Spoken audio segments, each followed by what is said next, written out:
to Two Giant Goofballs, a New York Giants podcast. Are you a goofball that loves Giants football? If so, sit back and relax as we talk about the team that both excites and frustrates us so much. And now, here are your goofball hosts, Drew and Rob. Welcome, fellow goofballs, to Two Giant Goofballs, the New York Giants podcast. I am Drew, joined as always by... I'm Rob, to wrap up part 2 of this two-part series. And listen, this is going to be a better part 2 than the Joker. Oh. Did you see that sequel? I just heard such trash about it. I have not. Actually, my God. I started to watch it, and I'm the person that typically can't watch a new movie later at night because I will stay awake. Yes. Past what I'm supposed to. Yes. I fell asleep before I was supposed to watch that movie. I have a rule that I really have trouble not finishing a movie once I've started it. I did not finish it. I made it about an hour through, and it was a struggle the entire time. The struggle bus was at full capacity to watch this movie as much as I had. It's that bad. It's horrendous. It's horrible. Oh my God. It's all about the end. Let's talk about things that aren't horrible and horrendous here, because we got the second half of our breakdown of the New York Giants roster here now, post-draft, post-free agency. Let's be honest, this roster's not done, guys. But it's like 85%, 90% there probably. Let's be honest, like all the major moves have been made for the most part, guys. Maybe we add one piece. There's a couple pieces. You hear of Gabe Davis, Keenan Allen rumors I know are out there. I don't think that's even anywhere near. I think just people blowing smoke up your tuchus, to be able to put it nicely. You hear Brandon Scherf as a guy the Giants should look at there. Obviously, the longtime guard for the Jaguars and the Washington team, whatever the name they had at that point when he was there. You hear rumors of things, but for the most part, the roster's pretty much the roster, guys. So let's get into the defense, because let's be honest here. Listen, we have heard so many people talking utter trash about our defensive coordinator. Let me be very clear on that part here first, because Shane Bowen gets put through the ringer by Giants fans. I'll even say, dare I say, Giants content creators, media, everybody possible. Rob, correct me if I'm wrong, but didn't we have before all the injuries, the NFL lead for sacks? Didn't we have an average points against per game?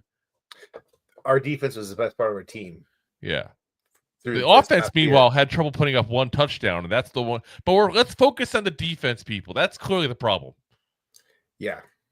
It annoys me. It really does, because it's like, if you watch that Giants team last year and you think for a second that the goddamn defense was the problem and not the offense, I'm sorry, you either don't know football or you've just already formed an opinion beforehand of this defense and Shane Bowen, and you refuse to change course. People get that way. Once they have a set, they're like, I have to be right. I have to prove myself right. Well, it's also there's a whole bunch of people out there who are just so like pro your HOA fee. There's a HOA. So you sit there and look at it like there's two different styles. Yes. Well, there's more than two different styles, but it was a completely different style of defense than what we had for the couple years prior. Yeah. I mean, there's like Wink didn't want to put points up at all and wanted to stop yards. He wanted pure dominance. And Shane Bowen didn't give a damn how many yards he gave up. He cared about points. Kind of like Patrick Graham, who Giants fans loved, by the way. So I don't get what the hate is on Shane Bowen. You can give up 500 rushing yards a game. I don't give a shit if you're not giving up a lot of points. Yeah. I really don't. There is no, you get to sneak into playoffs because you led the league in rushing yards against. No, that's not how it works. You get to where you get because of wins. And you get wins by scoring more points. So when your team stops more points than most other teams, it's a pretty simple equation to say, there's a better shot you get into the playoffs. this entire defense, guys, was injured the second half of the year. That's why they started going downhill real quick.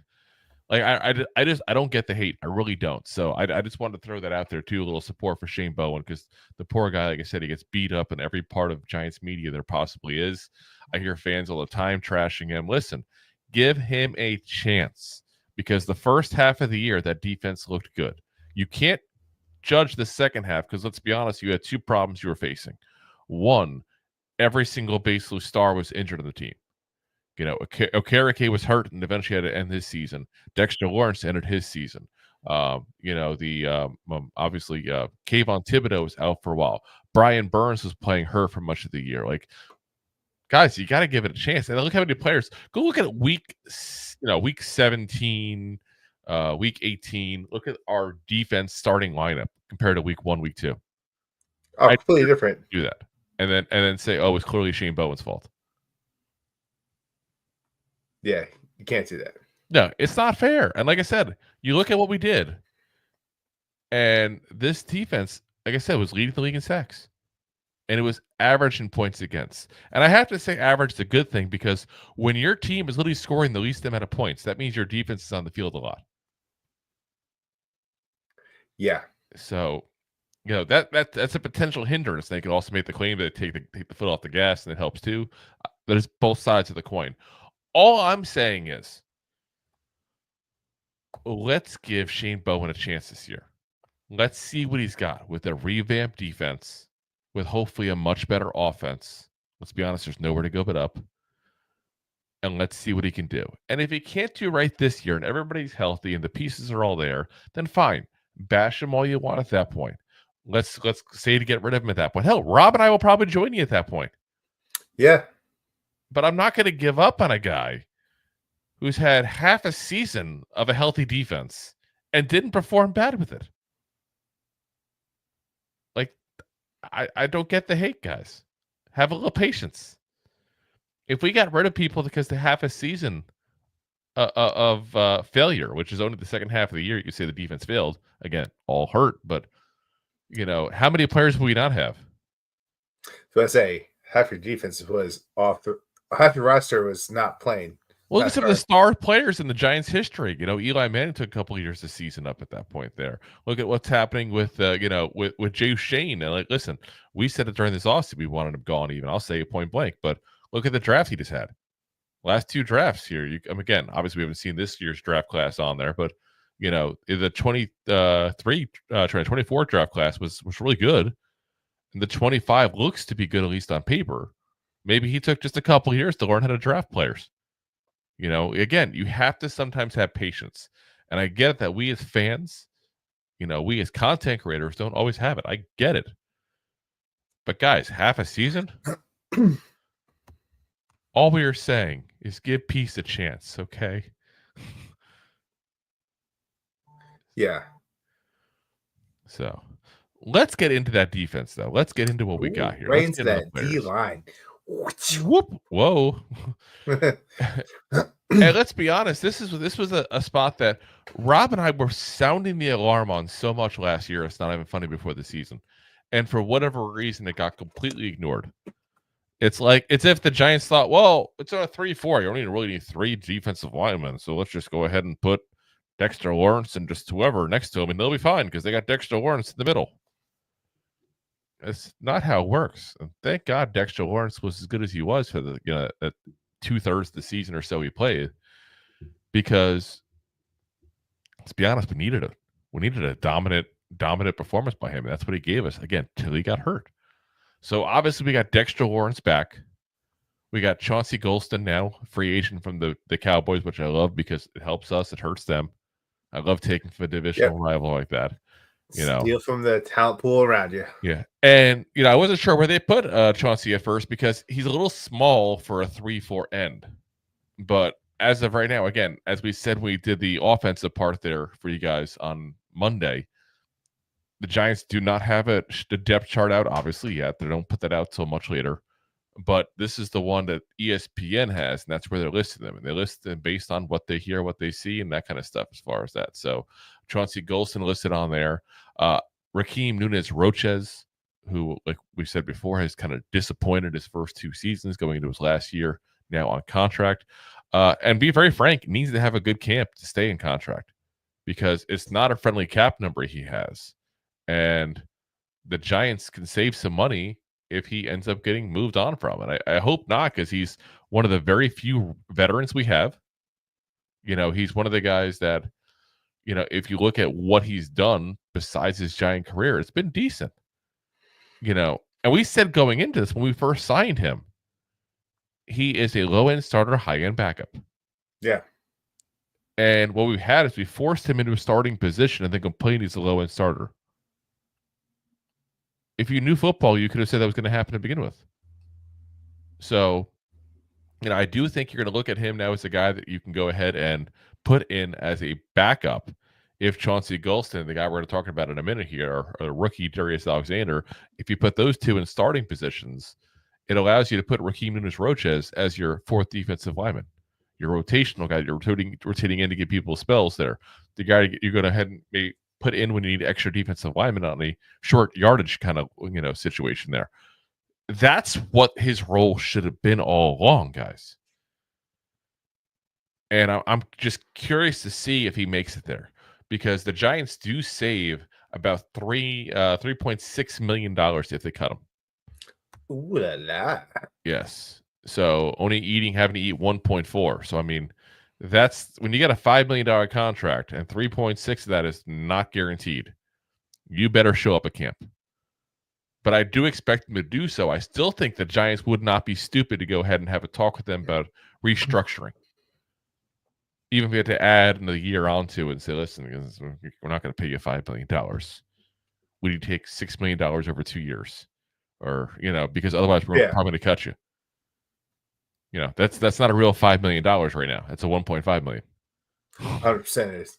So, again, I think the conversation might be had, and I think it all depends on what he does in training camp and how healthy everybody is in training after the end of training camp there to see what happens there. But he's a veteran.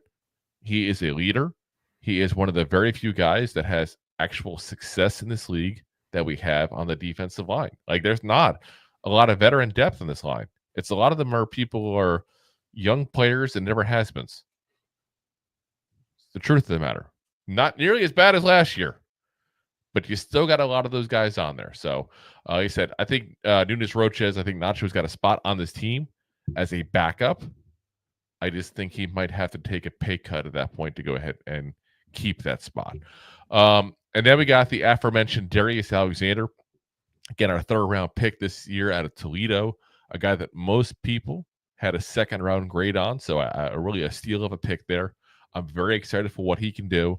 He'll probably be playing one of the starting end positions there in that 3-4 defense with the chance to go ahead and move inside to nose tackle and spell Dexter Lawrence there occasionally as well, which is another avenue to how good this of a pickup is in this draft that I don't think is being talked about either.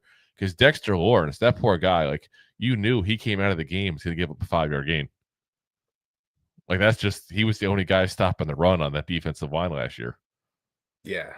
So, you got a guy now that can spell him a little bit. You got the youngins, you got Jordan Riley, Elijah Chatman, who of course showed up out of nowhere last year.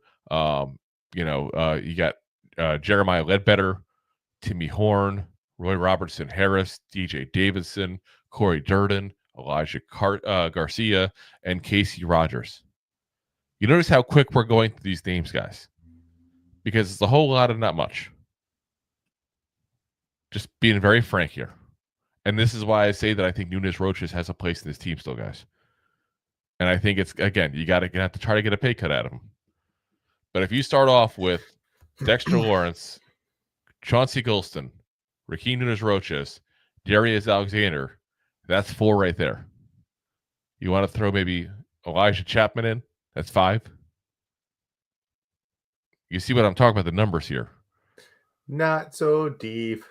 Well, it's what I'm saying, though, is these other guys, we have a lot of players, but not a lot of people that you're really looking at as fighting for a roster spot, guys. It's more of like, which one of these is less bad? Yeah. That's, that's just it's like depends on the down, what we're doing, what we stop here. It's tomato. Yeah. Throw it in there, see what sticks. But you figure you're going to have probably 7, 8 defensive linemen. That's what an average 3-4 team keeps on their roster. So if you got Dexter Lawrence, Chauncey Golston, Rakeem Nunez-Roches, Darius Alexander, Elijah Chatman, that's 5. You need the 2 or 3 out of the mix we have of Jordan Riley, Jeremiah Ledbetter, Timmy Horne, Roy Robertson-Harris, DJ Davidson, Corey Durden, Elijah Garcia, and Casey Rogers. There's going to be a lot of defensive linemen we cut this year, guys. But if I'm going to have to put money on it, I'm going to tell you point blank that Ledbetter is going to make the roster, I think, towards the bottom there. And I think very well could be Robertson-Harris. It's just my gut feeling. We'll see if I'm right. That's one of those cases I think any of those guys could make the roster or be cut, and it wouldn't shock me. Yeah, it's like a flip of coins, how it goes. Yeah. On a day. And it very well be that last day at the end of the training camp that it almost is a flip of a coin. It's like, okay, we need one more spot. Here's 3 guys. Which one do you like? That wouldn't shock me because none of these guys are hands down favorites. None of these guys are really a huge separation between, like I said, I think he got those 5. And he's got to kind of figure out the rest from there. All I know is we still got the best goddamn nose tackle in football. That's what matters. That's what matters. We have one spot we can say we have better than everybody else. And there's a lot of nice pieces around him. So, yeah, I mean, I'll give you a little bit of kickback on the lot, I think. But there's some nice pieces at least around him this time. Yes. Golston's legit. Alexander, a rookie, but I think he'll be legit. Roches, like I said, I knew Roches would be a good backup now. And Chatman showed some promise. I should say a lot of players to complement him. Well, yeah. Well, because it's not just on the D line. We're talking like the edge linebackers, which will definitely make a difference in his play as well. Because you get tunnel vision sometimes with certain players. Yes. I mean, it's hard not to with that kind of player. Well, that's what I'm saying. But we'll talk about some of these other positions when you stack up the edge and you improve your linebacker situation. Like, where else are you supposed to run to? Yeah. I kind of look at, like I said, the tunnel vision is easy to get with Dexter Lawrence because he's just so damn good. And dare I say 3 seasons into his streak of good seasons. Am I crazy to say that if he keeps on doing this for another 3 seasons, people start going, is he a Hall of Famer? Like, I don't want to say he is yet. I was going to say, let's listen. I'm the one that's always the optimist here, but let's not jump on the high horse yet. No, and I'm not jumping on the high. What I'm saying is, if he has 3 more seasons like this, like he's had the last 3, does that conversation start being had? It definitely has to be considered. Because then you got 6 years, you're saying. Like, that's enough, I think, where you start talking about, okay, has he done enough? I mean, literally, you got, 3 Pro Bowl teams in a row. You have 2 second team All-Pros out of the last 3 years. You had 9 sacks last year, guys, in 12 games. Like, if he could put up those kind of numbers, again, defensive tackle, guys. Defensive tackle, not edge rusher. I feel like this is a kid that you figure 3 more years, he'll be 30 years old, which has still got plenty of, 30 years old for it's not the end of the world by any stretch of the imagination for a defensive tackle. Like, you're usually good to go till like you're like 33 to 35 around there. It's usually around when things start slowing down. Yeah. If he can manage to stay healthy and keep up this level of play, I really do think this is a guy that has the potential, if he continues where he's at, to be a Hall of Fame type of player. And that's crazy. Where he was from a couple of years ago before this regime got here. Thank you, Andre Patterson, because that's the guy who needs the credit. It's the guy who coached him up. So, like I said, we'll see. Needs to be a guy that continues this for a few more years. As Jay says, Ring of Honor. He said, would Aaron Donald be a no-doubter without a Super Bowl? Yes. I don't think Aaron Donald needed the Super Bowl by any stretch of the imagination. Oh, he was by far. It didn't hurt him, that's for sure. No. But he was. You can't take it away. He was one of the best of our generation. I think if you look at his time period, you would sit there and say he might be the second best defensive player of that generation he played in. Yeah. If not first best. That's how good he was. I mean, then you could argue the best. Yeah. I mean, J.J. Watt definitely would be part of that conversation, you know. But if you look at him, I mean, I'm looking right now at his stats here. He played for 10 years, was first team All-Pro 8 of those 10 years. So you're saying there's a chance. 111 sacks in 10 years. So, yeah. He would have been. Just saying. Yeah. And he says the Super Bowl locked it up, though. It's still years away for Dexter. Oh, I'm saying that. That's what I said, point blank. He's got to have 3 more years to even start having the conversation. That's not to sit there and say in 3 more years he's a Hall of Famer if he continues. It's to start having the conversation. Like I said, he's in his 20s. He's still a young player. We got to figure out where he's going to be, how long he's going to be good for. You know, I hate not only put that doubt out there, but let's be honest. Players, all of a sudden, sometimes just something happens and they lose it. Yeah. You know, he's going to have to keep going for a while longer, especially because he didn't start off like that. It took him a couple of years to get going. So we'll see what happens. But like I said, I'm just saying, keep it out there. If you had to pick a player right now on the Giants roster to be a future Hall of Famer, it probably would be him. Currently, yeah. I mean, unless you want to throw it to neighbors, but one season's a little early. Yeah, it's a little premature. Just a little premature. All right, let's talk about the edge room here instead of all this craziness here. Because this is I think the group that everybody wants to talk about. Let's be honest. You know, if you notice in the picture here, for those watching the video, we got 3 players on there. If you notice, we've done 2 players for every other position group.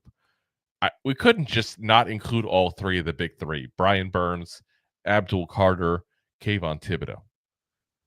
This is a trio of pass rushers that we have not had, dare I say, since the days of JPP, O.C. Umenyiora, and Justin Tuck. That's pretty fair to say. You know, we don't have a Matthias Kiwanuka unless you want to throw Dexter Lawrence in there as him. But I feel like, you know, it's exciting because this is what the Giants have won with. The Giants have won with defense and pass rush. Guess what we got now, guys? Defense and pass rush. You throw that trio out there. And I said trio because I'm telling you right now, all 3 will be on the field during certain downs. They will figure out a way to get them on there. I'm telling you right now, there's no doubt in my mind. They will figure out a way 100%. To get all 3 of those guys on there. If they got to put one at linebacker, they will. And that'll be Abdul Carter, by the way, since he played linebacker for 3 years. They will use him like I hate to say it because the comparisons that are there. They will use him like Micah Parsons in the way that they will move him around the field, sometimes linebacker, sometimes edge, wherever they need to put him at that point. That's where they'll put him. They're not going to give a damn if people are like, oh, he's got this many stats here, this many stats. They don't care. They just want him on the field. Yeah, listen, if he's a game changer, he's a game changer. And that's why we went and drafted this guy, because he's a game changer. Well, I don't want to say that yet on him. He was a game changer in college. Yes. I mean, obviously, you have to say the stats, what he did in college when you draft up. Like, I can't say he's a game changer in NFL. He was a game changer in college. So, yes, when I say he was a game changer, that's what I was talking about. I just got to clarify because I think people got a lot carried away with him. which is weird because I'm not used to Giants fans being the optimist. But it's like I feel like people are like, "Oh, Abdul Carter's here. He's going to be all like a 12 sack guy right off the bat. His rookie year. Like that's not usually the way it works, guys. Yeah, I think honestly, if he gets 7-8 sacks, you're going to be happy.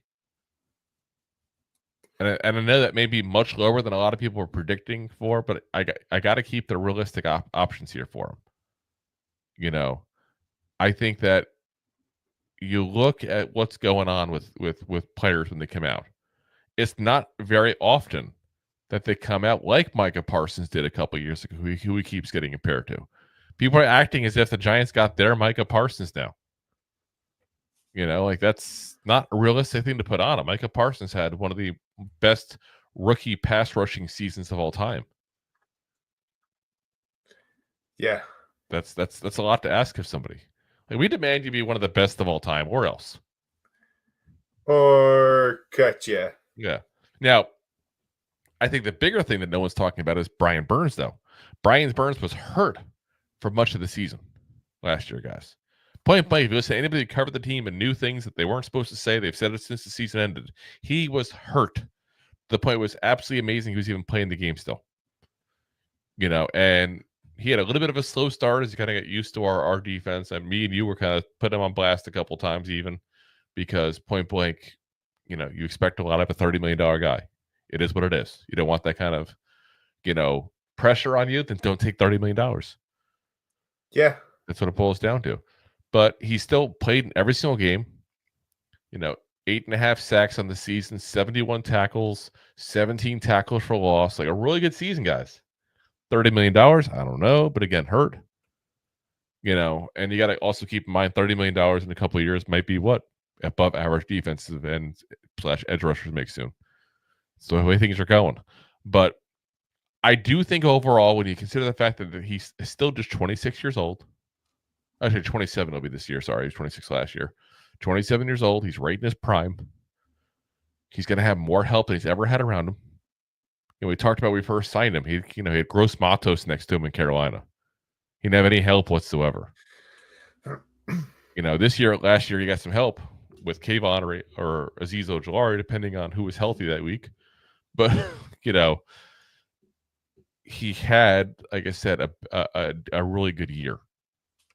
Even if it doesn't always show up, he led. It was the highest tackles he ever had. It was the highest tackle for loss he ever had. You know, it was, you know, about an average for a quarterback hits, about 1 sack shy of what his average is for that as well. So, again, I think he had a really good season, and you can make the claim that it's probably just shy of his 2 Pro Bowl seasons he had in Carolina. So get him a little healthy. Get him with, again, more talent around him and Abdul Carter now to go along with Kayvon Thibodeau. I think Brian Burns could be quietly the guy who has a massive season for the Giants on this edge team. And it's like we all forgot about him because we got Abdul Carter. Pretty much. You know, and don't forget him. He's that guy that he may not be like the most elite pass rusher in the world, but he's still an above average, very good pass rusher. And you put weapons and help around that guy. And I do think that you're going to go ahead and, you know, give him a chance to get open more, get less double teams on him, and he's going to go ahead and get the chance to get to the quarterback because he's going to be you know, left a little more alone than he was in the past. So, you got Kayvon Thibodeau then, of course. We got to talk about him. Good old Kayvon. I think he is another guy's getting pooped on by fans lately. Right? Am I wrong? Like, is that what you're hearing too, Rob? Yeah, I mean, at the end of the day, listen, everyone expected this absolute stud of an edge rusher. And let's face it, like, his best games are against the Commanders. He has not played overall like what you would expect from where you drafted him. Mm-hmm. But I wouldn't say he's a complete bust. No. Like, there's a middle ground. You just literally sat out here and said, Here's your rowboat. You're down in South Africa. Go to Canada. Good luck. And like, just because the guy got to Greenland doesn't mean he's completely failed yet. Yeah, I mean, So Gerard Butler got there. Yeah. Here's an average. I looked up this. Spada. I looked up the stats to see. Oh, it's a different movie, Greenland. It's a good movie, actually. Yeah. So 3 seasons in, you give me that look like, listen, it's a good movie, Greenland. You ever seen it? No. It's a good movie. Go if you like disaster movies, that's what it is. It's good.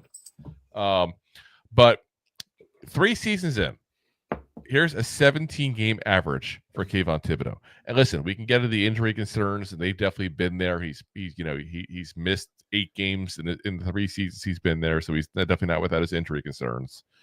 But 17-game average, 50 tackles, 10 tackles for loss, 18 QB hits, 8.3 sacks. I'm not sure where the 0.3 would come into. It sounds weird to say that. 4 passes deflected, 2 forced fumbles, and a fumble recovered. I think most teams would take a player like that in a freaking heartbeat. 100%. And I think the comparisons we're making to him is because of what we had hopes for him. Like, he was a couple of years ago what Abdul Carter is for us now. You know what I'm saying? Like, that's the kind of fanfare he kind of came in with. Because, yes, he was drafted the 5th overall. The third edge rusher that season. You had Trayvon Walker going 1st overall to the Jaguars. You had Aiden Hutchinson going, I think, 2nd, or was the 3rd to the Lions. I forget. But he was top 3. I know that for sure. Yeah. I'm pretty sure. And then Kayvon going spot 5. So, you got here a player that people came with a huge fanfare, and he hasn't lived up to that hype and that consistency. You know what I mean? Like, that's not what he's developed into. He hasn't developed into an all-pro or a Pro Bowl level guy. And I think that's where the disappointment comes in Giants fans. But again, because you don't develop into that kind of player doesn't make you a bad player. Yeah, he's still very consistent, still pretty good. Yep. Just not at the level where people want. Yeah, I mean, I feel like if you gave this guy free agency this past offseason, he would have gotten $20-25 million a year from a team. It's fair to say. Like, I don't think that's crazy at all to say. I know I see Jay in the comment section. He said $20 million. I think that's probably the low end of where he gets. And like I said, I think I'm doing a lot of harping in this episode here about people giving fans and players poop, but they are. Like, Kayvon is a good, legit, consistent player. And on top of that, his run defense, is something people don't get enough, giving him credit for. Look what happened when he got out and he was hurt for a couple games and Azeez Ojulari was in there. What were people doing? They were running outside runs every single time to the side that Azeez Ojulari was on. Every single time. Challenge me, bro. But he got a sack a game, so people ignore that. I just think that's where it's at, and I think that deserves some respect, And listen, if you don't think he wants to be a star, you don't think he wants to be a Pro Bowler and All-Pro, of course he does. But sometimes people just aren't that, and they may have been drafted to be that, but they just don't have it in them. And you got to respect where they are, because he's still an above-average player in this league. Yeah. So yeah. Is he the 6th overall pick? But talent that we drafted at? No, he hasn't lived up to that. But he's still been the talent of a mid to late 1st round pick, I think. Correct. He's also proven himself. He's going to have a long career in the NFL. Yep. With or without Giants, he's going to get paid. He's got the talent. He's got the work ethic. He's got the urge. Yeah. He's got the urge to herbal. Ooh. But I mean, that urge goes a long way. It's very competitive in the locker room when you talk about that. So yeah. As far as other edge rushers, listen, Boogie Basham's gone. We do have Timon Fox still. We also did pick up. I'm going to go for this one here. It's going to be if I pronounce this man's name wrong, I apologize because it is definitely not an easy one here. Victor Dimukeji. Okay, I'm trying to say if you say it faster, it comes up more naturally. But former Cardinal was a backup there for a few years as well. Keep in mind again, you got Chauncey Golston, who, like I said, he's listed as a defensive lineman, but he can play edge as well. He's played both when he's time in Dallas. So you got some players in this. My only concern is if injuries start happening, hypothetically. I don't love the depth, but I do love the top end, obviously, at that point, Brian Burns, Abdul Carter, Kayvon Thibodeau, great. But back there, you got two players that haven't produced too much in the NFL. I can see that if there's injuries, Chauncey Golston becomes the guy that goes a pure edge rusher at that point there. And he can do it. So, like I said, wouldn't be bad to see an extra body in that room, that's for sure there. So, all right, let's go to the actual linebackers themselves, the off-ball linebackers, the inside linebackers, the whatever you want to name them there. They have all kinds of different names, and everybody wants to argue what they're called nowadays. I don't know why, but they do. So we got Bobby Okereke, obviously, first off. Obviously been a Giant for 2 years now. I don't think we even talk about the kind of talent level he has. I think it's pretty obvious when people watch him. We did have some questions on some of his business decisions we felt like we saw on tape last year. It did come out later on that he was injured much earlier than people realized. So maybe that was part of it. I'm kind of hoping it is. I want to give him the benefit of the doubt, the pass in that because of how good a player he is. And, I think he's been a very good leader for this team overall as well. But it's definitely something I'll be watching for, this upcoming season to see if I see anything, business decision related again, like we saw last year. Micah McFadden, obviously, back again. Probably going to be the second linebacker there for us. I do say probably because you never do know. Depends partially what to do with Abdul Carter, too. But he's the guy that you're going to see mostly on the first 2 downs or so. I think that you'll see, probably third down, you'll probably see him come off the field. That's probably when you'll see Abdul Carter go in there because Abdul Carter can rush the quarterback. He can also cover from his years as being a linebacker as well. And again, you can't have Burns, Thibodeau, and Carter all playing edge. There's 2 edge positions. Too many edge. Never enough. But yeah, again, like I said, he's a good, solid guy to have. He's serviceable. I don't want to make it seem crazy what it is, but he's this good, serviceable linebacker. He's like I said, he's good in those first couple downs. He's also, I think, a pretty good player overall to have personality wise. I've seen a few interviews with them. Obviously, if you saw, he was on Giants Rush there a couple weeks ago as well. Just always seems like a very nice, down to earth guy too as well. So then we have a guy that I think kind of surpassed expectations last year in Darius Muasau. He was our 6th round pick, our last pick we had in the 24 NFL draft. And again, a guy that I think surpassed the expectations that we really had from going into it.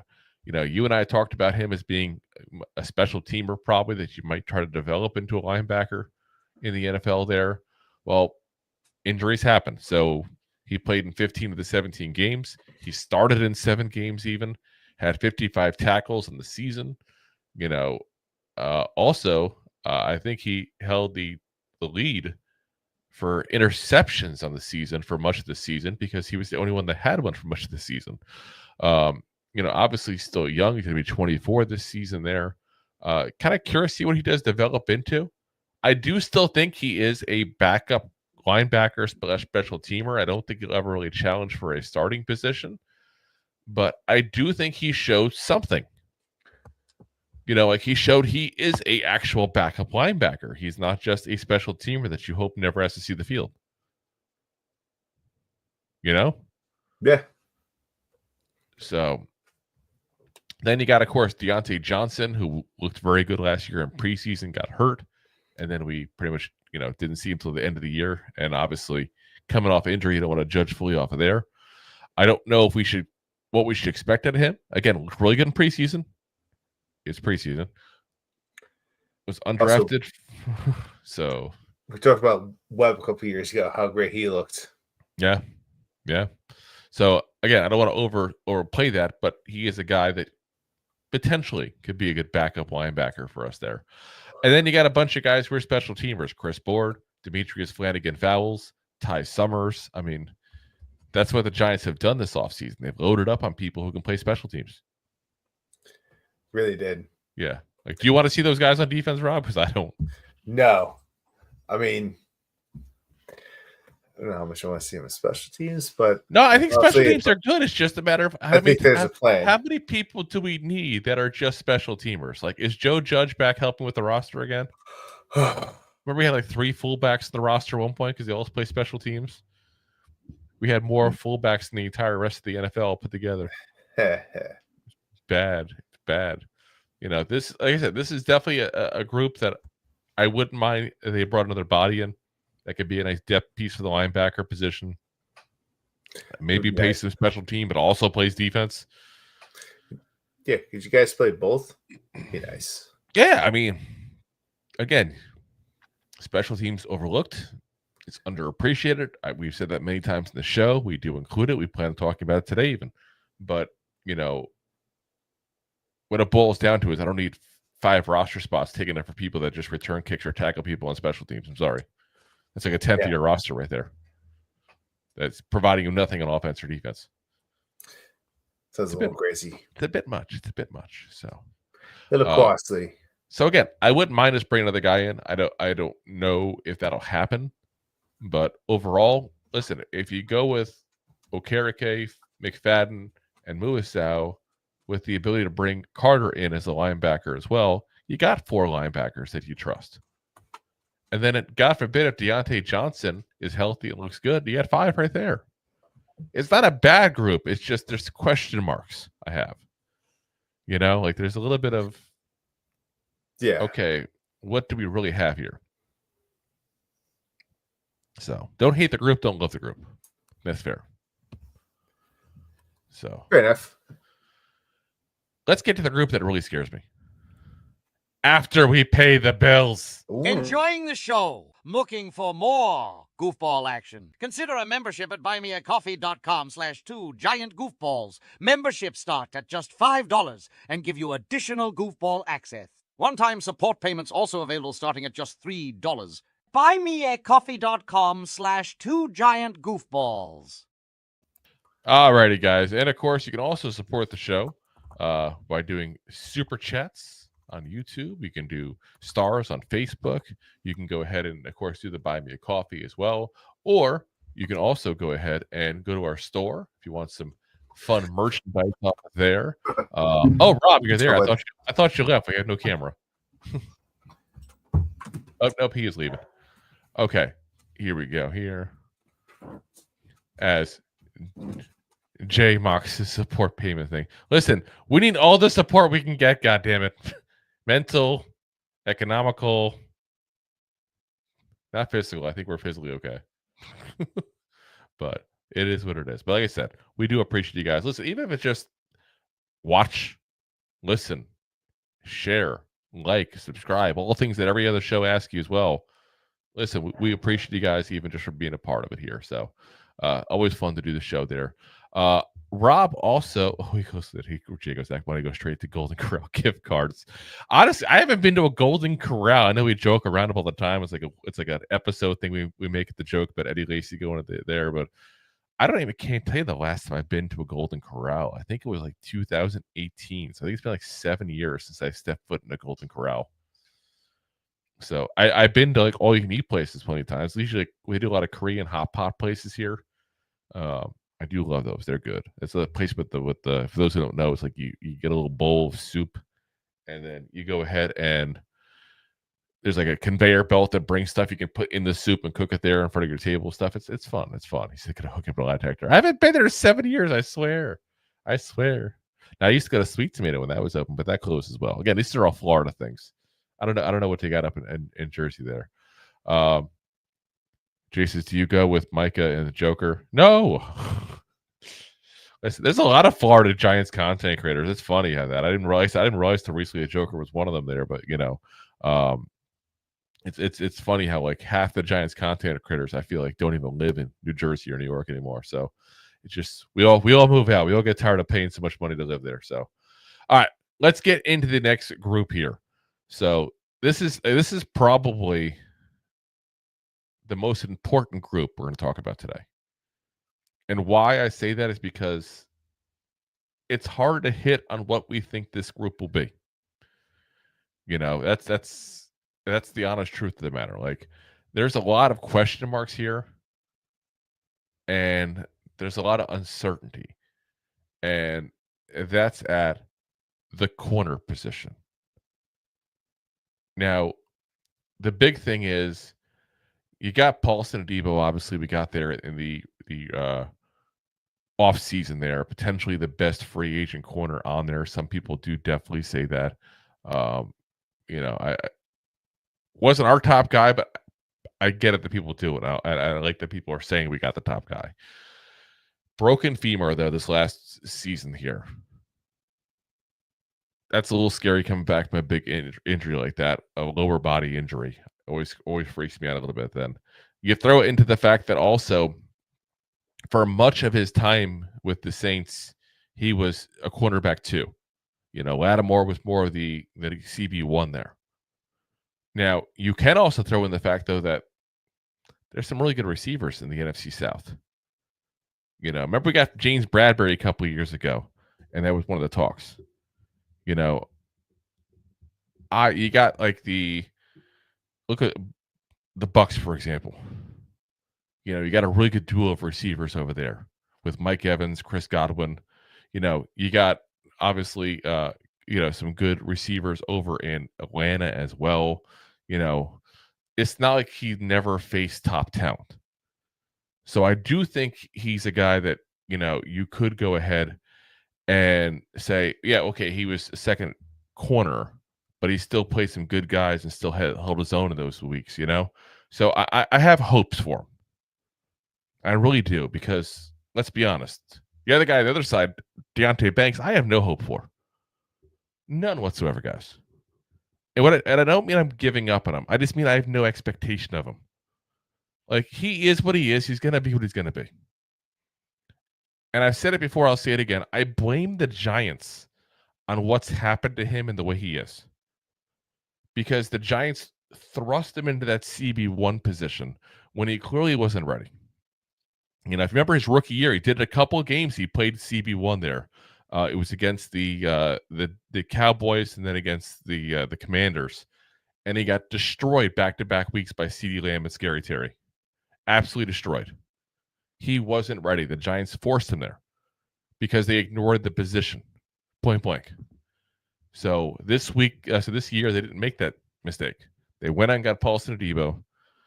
Deonte Banks goes back to being CB2, which is where I think he should be. I really do think that's a good spot for him right now. I don't want to give up completely on him. And I think he still has potential. But when he was even coming out of college, Rob and I said point blank, we thought he was a little bit of a project. He was a guy you're building, you're trying to build up because of the the intangibles you see as far as athleticism and those kind of things that you just can't teach. He's got it.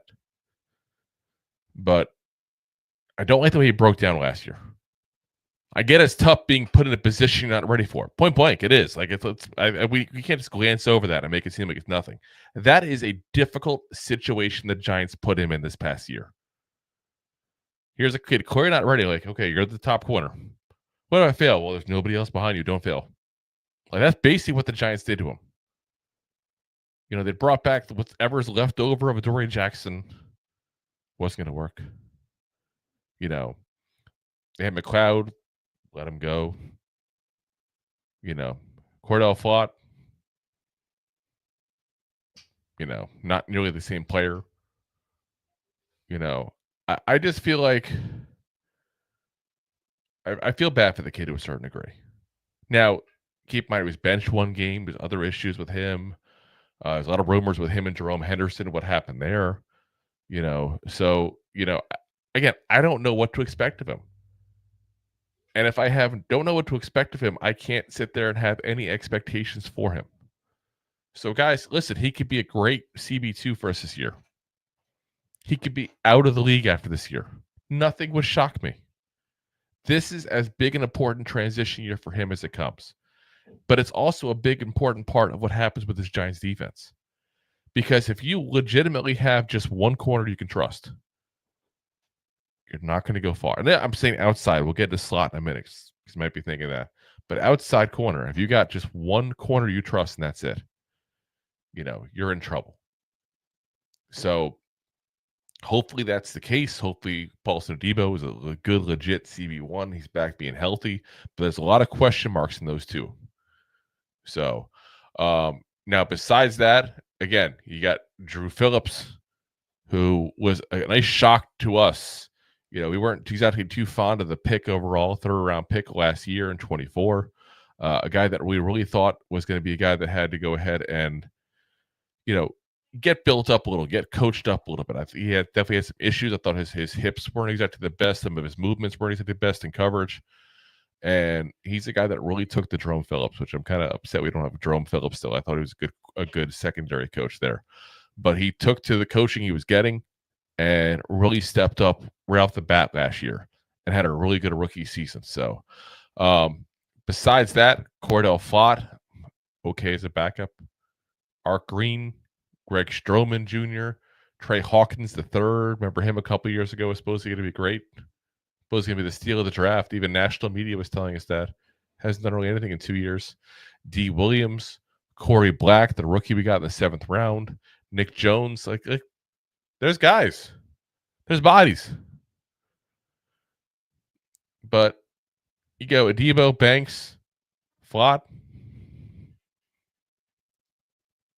Besides those three, who's your outside corners? You trust in Trey Hawkins? You trust in Art Green? You trust in Greg Stroman? This is a much better group than last year, guys. Let me be very clear on that. I still think this is a work in progress group. I still think that if the Giants get a chance to pick somebody up, whether it's after the rosters are finalized and a bunch of guys get cut because it happens every year, whether it's we go ahead and get somebody left that's still in the streets right now, but let's be honest, it's gonna be a little slim pickings out there as you go into the beginning of May here. The Giants definitely need to get some depth there at that position. And I'm really hoping they see that as well, because they ignored some of the obvious issues with this roster last year. Corner was one of them. And it came back to bite him in the butt. That's why you saw a last-minute signing of Adoree Jackson, a guy that if you had talked to people a month earlier that have knowledge of what's going on within the building, nobody in the building wanted Adoree Jackson back. They thought he dogged it the year before. So, like I said, better than last year, but still a work in progress there. Last group we got for the defense, guys, is the safeties. And you notice there's a uniform of another team here because we did add a big-time free agent here in Javon Holland, who, basically goes ahead and replaces Pinnock there at the second starting position next to Tyler Newbin there. And a really big upgrade, guys. Now, he's had some injury issues as well.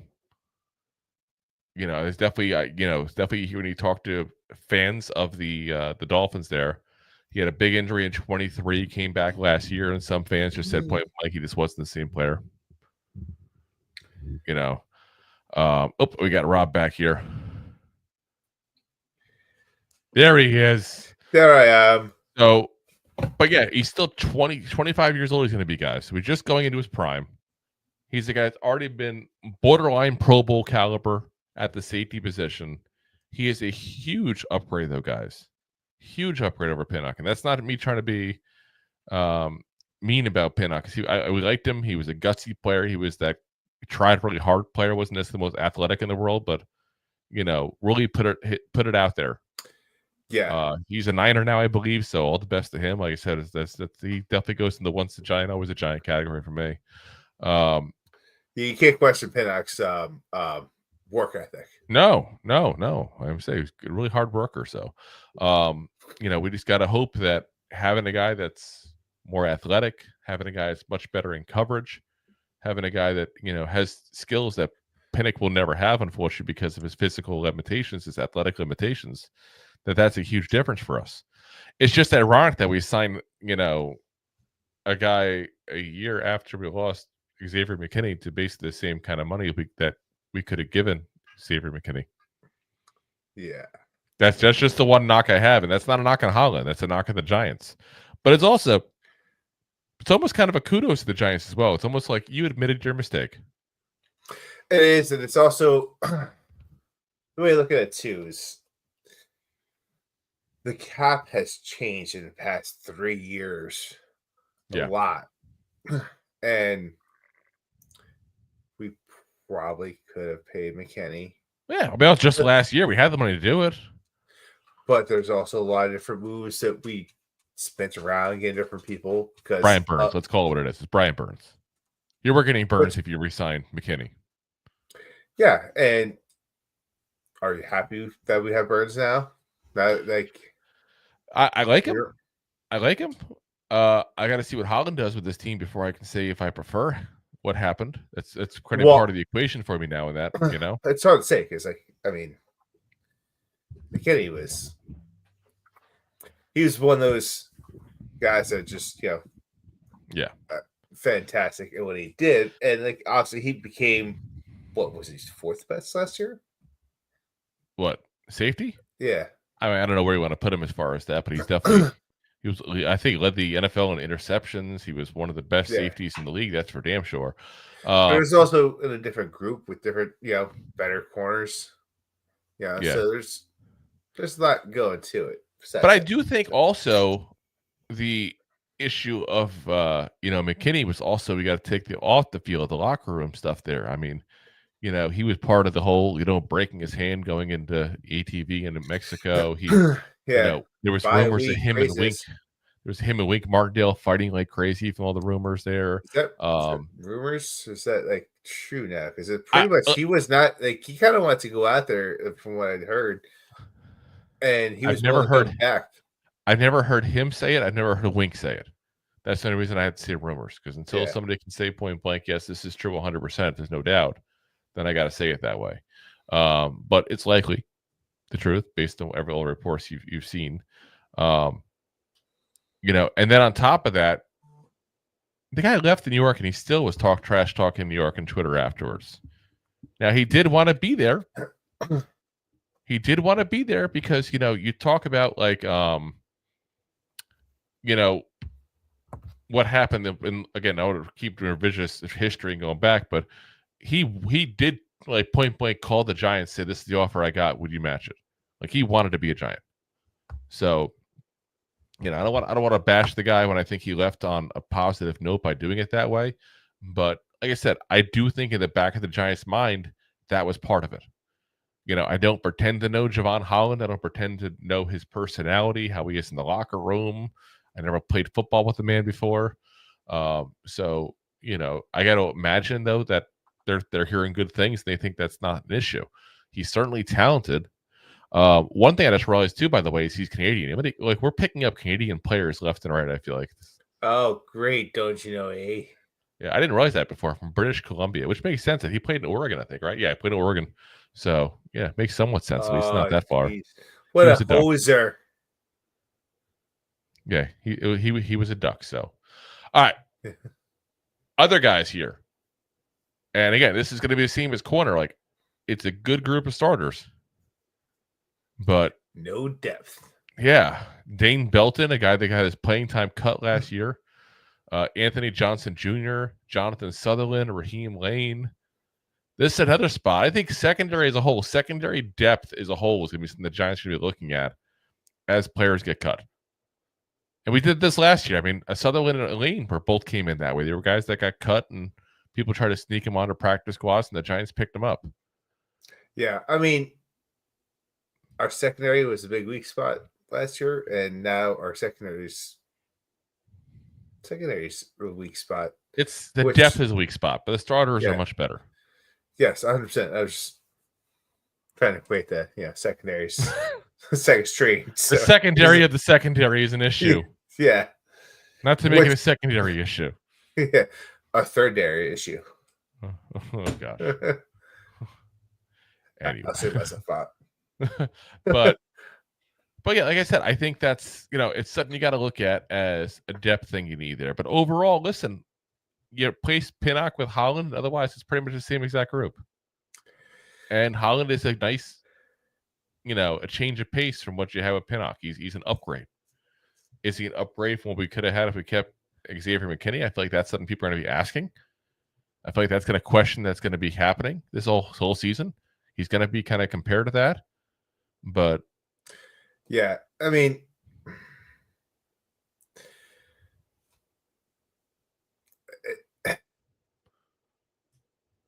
it's hard to say, right? So you got Holland this year at the same contract as McKinney got prior, right? Yeah, basically the same numbers. You just kind of wait a couple years, so inflation hits, so it's cheaper. I get it, but it's just, I don't know. Like I said, people are gonna do it when it's 1 year later. They're gonna look at the comparison there. They're gonna do that. They're gonna make that comparison. It's a fair comparison to make there. So you just leave it up there. Stop laughing. Jesus Christ. Those listening on the audio, I keep posting on the video here for a split second till Rob looks a comment. That is Jay mocking him basically. Good job, Jay. Anyway. Yes, I said thirdary. And thirdary. Boo, boo, boo, thirdary. Yes. All right. I'll read it out. Thanks, Jay. Thumbs down, too.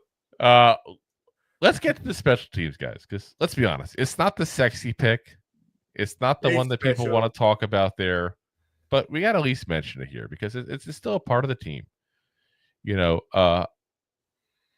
the big thing that scares me is kicker. Like, we've had 2 major back-to-back years of issues with Graham Gano. Graham Gano is back. I'm a little shocked he's back, to be honest. I thought he'd be gone this offseason and we'd be looking for another quarterback. But here he is. He is back. And listen, he's been a steady kicker over his career. I don't knock him for that. I appreciate everything he's done for the franchise. He's been a guy that's been a solid player for us. Dare I say, at times you could say he was our best player, even because we had some really bad rosters a couple of years ago when he did pretty good. But guys, he's got a $5.75 million cap hit there this year, and you save 4.5 by cutting him. Think about it. You could save like $8 million just by cutting Nacho and Graham Gano. When people talk about, is there money to do this? Yes, there's plenty of money, guys. Don't you worry. You can always manufacture money. And that's what we can. But you got to find out somebody else can be the kicker, and that's the problem. They do have Jude. I can never pronounce his name right. Atomni there, the kid from the Irish kid from Rutgers. There, again, I think he played 1 game in the absence there, but he's just not good. Again, he couldn't even held down his job in college. He's okay. I hate to say it like this, but I'm going to say it like this. The only reason he has a job is because he doesn't count against the roster because he's an international player. 100%. Like I hate to do that way, but like it's if you can't as a kicker, if you can't cut it as a kicker in college, you're not going to all of a sudden cut it in the NFL. You have to be like elite, and when I say elite, like spectacular, like the top 10% of that 1%. So like that top 1% of 1%, if you will, to make it an NFL. Like there's a reason why NFL goes out. Oh yeah. To football, football leagues. Football.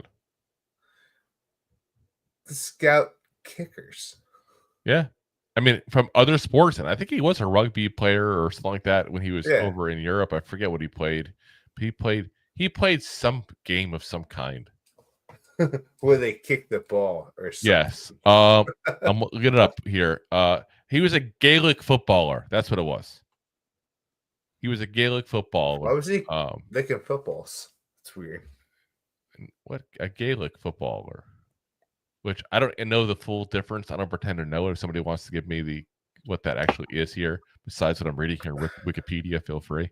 I'm sure Gaelic football means it's like not quite the whole Euro Cup thing. It's more like France, no, it's England. a sport. That's the name of the sport, Gaelic football. It's not soccer. It's not like the Gaelic Soccer League. That's not what I mean. It's Gaelic football. So, way off. Yeah, it's an Irish. Even I thought you had stabbing. So the objective of the team, the sport is to score by kicking or punching the ball into the team's goal. So you can do either one. So I don't know. Like I said, I don't pretend to know, but that's a whole other different podcast that goes over that stuff. Again, I think we still need to look at kicker. Graham Cano scares the crap out of me. Here's the biggest thing: if we have a third year in a row where he's injured and the Giants don't go ahead and get a second kicker on the roster, I'm gonna flip the hell out.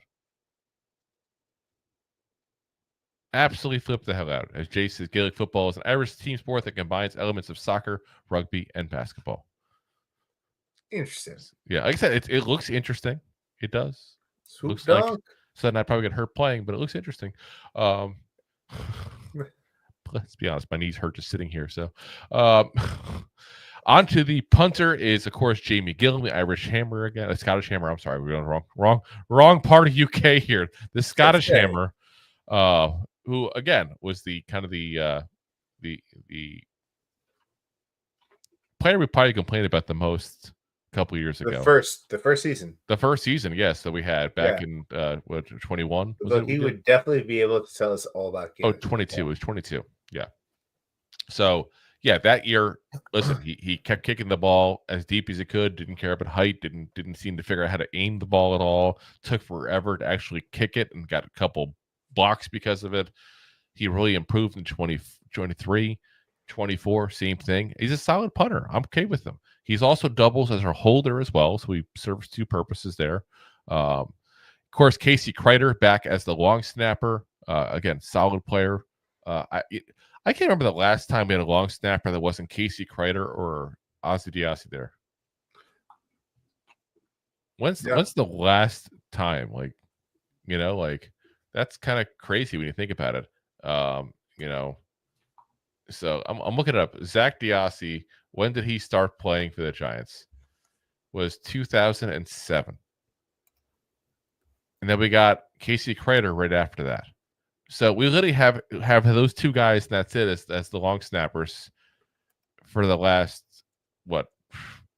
13, 14, 18 years? That's not too shabby. Yeah. That's not too shabby, guys. We may have been a shit show of a franchise for many years now, but we have one position we got to right. Long snapper. Which explains why we were at exactly where we're at. So, returner-wise, listen, this is going to be a fun one, I think. You look at the roster and who's on it currently, and I think the two biggest ones you can look at there are Ihir Smith-Marsette. Ihir Smith-Marsette got a touchdown on a kickoff this year. He was a nice, I think, a nice addition to the roster overall. I think he's a lock to make it to this roster. I think he's a lock to be one of the returners. Probably the guy with the second most experience, Eric Gray, who I don't think is going to make the roster unless he makes it specifically as a returner. But guys, he sucks as a returner. He doesn't have experience because he's good. He has experience because the Giants are stupid and keep giving him a chance. Pretty much what the average 5 yards. fumbles. Yeah. 5 fumbles, 4 yards, and 3 drops. Good day, sir. Get out. He's like, I still catch 40% of them, but this was baseball and we were batting. I'd be doing a freaking Hall of Famer. Yeah. So yeah, like I said, we'll have to see what happens there. There's a lot of players on this roster you could say could take a shot there as being a punt returner or kickoff returner. I honestly think that's a little overblown, that part of it. I think if you have one that's really good, you're good. You know what I mean? Like you could always get somebody off the streets that can do that. I mean, he's done it before. I mean, look at like Devin Hester, but Well, no, you're not getting years Devin ago. Hester off the streets. Well, technically, you could. He's been retired for some years. He probably would come out, but I'm saying like that's all he did. It was just yeah. Every once in a while you put him in the backfield, and hopefully he ran this and that. But Yeah, I mean, like I said, I think we'll figure that out. I don't think that's that big an issue. So I'm okay with where the special teams are. The only thing that scares me is Graham Gano because he's gotten hurt the last couple of years. I don't want him to get hurt again. And he's shown a tendency not just to get hurt, but to get hurt and the Giants to keep him on the roster anyway and screw us. Yeah, they don't know when to sit him or to admit that there's a problem, or he doesn't know when. It's a possibility as well. I mean, especially as you get older, you're losing your job and being done. He's at the age where like every single year to be in the NFL is a blessing for him. Like not that every year is not in general for players. I mean, again, average person has a 3-year career here, but he's 38 years old, guys. He's like, damn, I just bought a new house, new beach house in Rumson. Yeah, he'll be fine. Like I said, he's made enough money over his career. He'll be perfectly fine. And if he didn't, that's on him. He's made quite the career. So, like I said, it's just 16 years in the NFL now. Is it getting time for him? So we'll have to find out. But the last 2 years of the injury, he's definitely scared the what out of me. That's for sure. So yeah. Jason's Graham Gano is almost Drew's age. Stop. I'm old. I get it. I'm 42. I'm more like Aaron Rodgers' age. It's bad. It's bad. You're right there. You're between Aaron Rodgers and Tom Brady. Well, no. Well, Tom Brady was like 45, 46 when he finally stopped playing. I'm saying what Aaron Rodgers 41. Yeah, I'm 42. I'm pretty much his age. Yeah. I'm pretty much his age. Stop trying to make me older than I am. God damn it. Sheesh. Anyway, before we go, we got one question to ask. Are the Giants better? Because that's the biggest question I feel like at the end of an offseason you got to ask. And again, there's still moves to be made, but the offseason, the majority of it, the bulk of the work is done now. And you go, are we better? Rob, take it away. What do you think? I have to think so. Like you came from when this regime came in, you had one of the worst offensive lines out there. You had terrible quarterback play. You barely had receivers. That's just one side of the football. Yeah. You talk about even just last year. Are we better? Oh, it's definitely better than last year.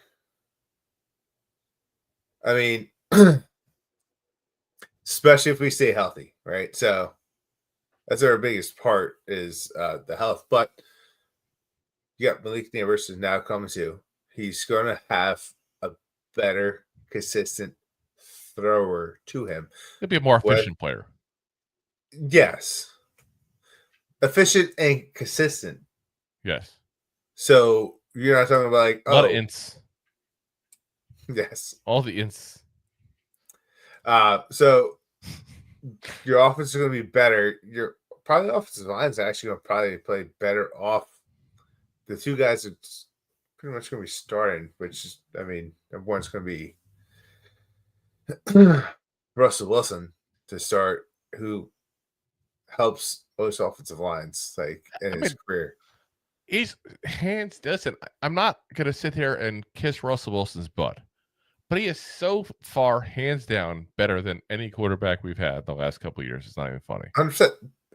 Listen, Jameis Winston was an improvement of last year. Now I've called it out nonstop in the last season. We called for him last year to be signed. Yeah, I 100% did. We did. So he gets signed. We get Jack Start. He gets to sit, which could be our future quarterback. Yep. Our offense has taken such a step forward, which is that move in general. Defense, look at that edge room. Like, of course, it's going to be improved. And you talk about your defensive line. Like, we don't have as much depth. Yep. Well, we don't have depth, but we have depth. We have some depth in the defensive line. We have a depth in defense in the past 5 years. Well, that's what I'm saying. At the defensive line specifically, I'm saying like we have some depth there. I'm saying there's some depth concerns in the secondary, that's for sure.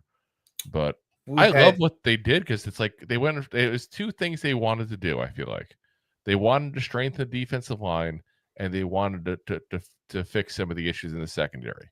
They went into free agency. They got the top safety in all of free agency in Javon Holland. They went out and get in the corner position a guy that a lot of people had as their top corner. Again, we didn't have him as that. I'm not going to put revisionist history and try to say that, but there's some people who did in Paulson Adebo. And now it's a much better secondary than it was last year. Then you throw in the draft. You get the best pass rusher in the draft. You went and get a steal in the third round for another defensive lineman. And you really shore up that the trenches there on defense. This defense, guys, has the potential to be something special. It really does. And that, again, I think the secondary and the corner position specifically is going to really determine how far this defense will go. But like you said, we got a quarterback now. That's a huge thing. You're better on offense flat out that one move alone. Yeah, our secondary is going to look better just in the moves. We had a defensive line, an edge, and a linebacker position. Yeah. So our secondary is going to look that much better. I mean, I don't think secondary is the greatest strength of improvement, but there's definitely a lot of improvement. I'm going to say otherwise. I think it is our greatest strength of improvement. If you look at the defensive line, we improved by Darius Alexander. We got a couple other guys for depth pieces at that point. Edge, you added Abdul Carter. We got rid of Azeez Ojulari. But look at that secondary. Is there a guy you really felt comfortable as a corner last year besides Drew Phillips? Again, I'm not taking Drew Phillips to an outside corner right now. Wasn't a single guy I felt comfortable with now. If Adebo is healthy, and I got to imagine that he is, that they wouldn't have signed him to the money they signed him to, I have faith in him as an outside corner.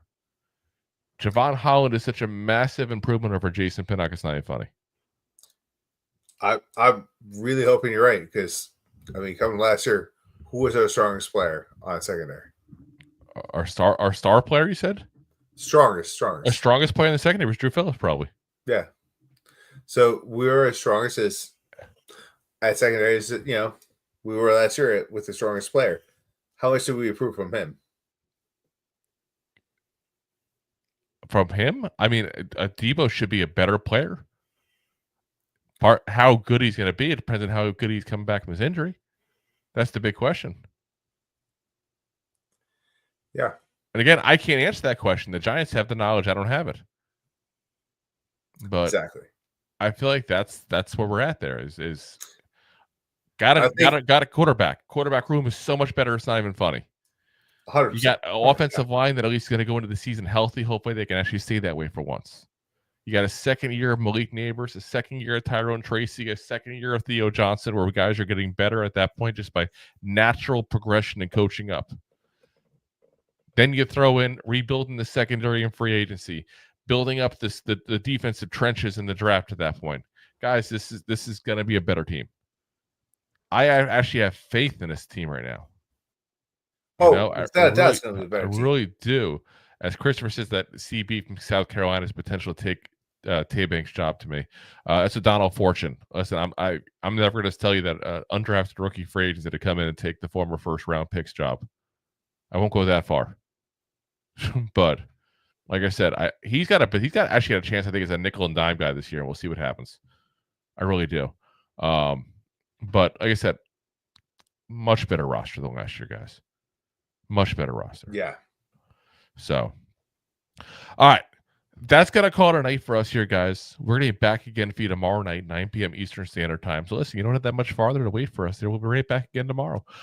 We will be talking about just Giants news in general, things going on with the team. We've been so busy talking now the last couple episodes about where the roster is now, the last month or so, going into everything with the draft and everything like that. So We're going to get back down to kind of our usual type of stuff here right now, giving you guys all the news.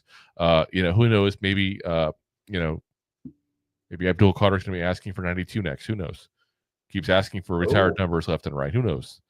But we'll be back talking about all that kind of stuff there for you guys tomorrow. Also to talk about a former Giant who has been rumored to not want to hang it up yet. That might be an interesting pickup for us as well here. So who has some abs? Got more abs and fingers, that's for sure. But that's a whole separate issue. All right, guys, we'll be back again tomorrow night. Appreciate you guys for watching. As always, we are live on YouTube, Facebook, Twitter/X, Twitch, and of course, Rob's my LinkedIn profile. And of course, as always, guys, we are available the next day on all the audio podcast platforms. That is Apple, Spotify, iHeartRadio, Pandora, Amazon, all the big ones there. Again, if you haven't already, hit that like, hit that subscribe, hit that share, hit that super chat. No, just kidding. just put whatever you want in the super chat. It's like collection plate here. But guys, again, we appreciate you for watching. We'll be back again tomorrow night. Appreciate you as always, and as always, Giant fans, go G-Man! Go G-Man! G-Man! Thanks for listening to Two Giant Goofballs, a New York Giants podcast. We appreciate your support. Thanks so much. Please, I'm begging you. Please subscribe.